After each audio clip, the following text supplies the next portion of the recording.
Hello hi दोस्तों, नमस्ते, प्रणाम। मैं मनीषा यादव अपने यूट्यूब चैनल अवधि गीत 4665 में आप सभी का स्वागत अभिनंदन करती हूँ। आज हमारी मम्मी जी, हमारी भाभी जी बहुत ही प्यारा कहरवा गीत गाने जा रही हैं। गीत जैसा भी होगा कमेंट बॉक्स में ज़रूर बताना और प्लीज़ आप लोग से रिक्वेस्ट है गीत को पूरा सुनना, हमारे चैनल को लाइक करना, सब्सक्राइब करना, कमेंट करना, हमारा सपोर्ट करना, अपना प्यार दुलार आशीर्वाद बनाए रखना। आप लोग से रिक्वेस्ट है प्लीज़। ये स्वामी जाजी देवरवा जहाज जमुना में चलावे। ये स्वामी जाजी देवरवा जहाज जमुना में चलावे। घर कई जवना के मनहिउ न भावे।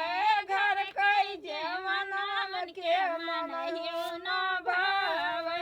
ओ बाहर भौरी लगावे हमार बदनामी करावे। ओ बाहर भौरी लगावे हमार बदनामी करावे। ये स्वामी जाजी देवरवा जहाज जमुना में चलावे।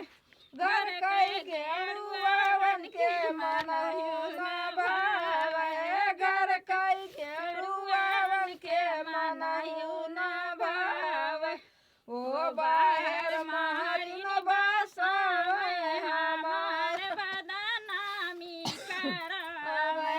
ओ बाहर महरिन बसावे हमार बदनामी करावे।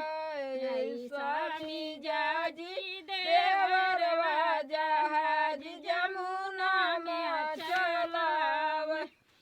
घर कई बीरवन के मनहिउ न भावे।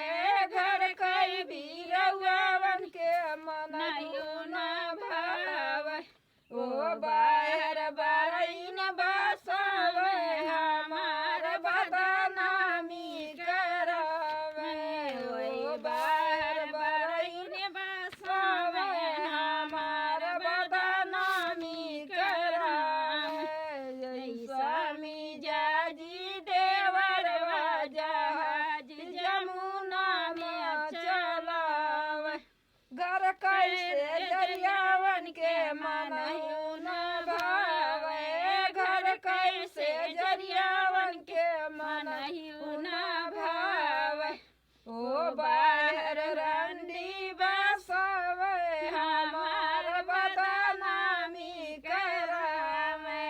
ओ बाहर रंडी बसावे हमार बदनामी करावे। ये स्वामी जाजी देवरवा जहाज जमुना में चलावे। जय जय श्री सीताराम। प्लीज़ दोस्तों गीत जैसा भी होगा कमेंट बॉक्स में ज़रूर बताना।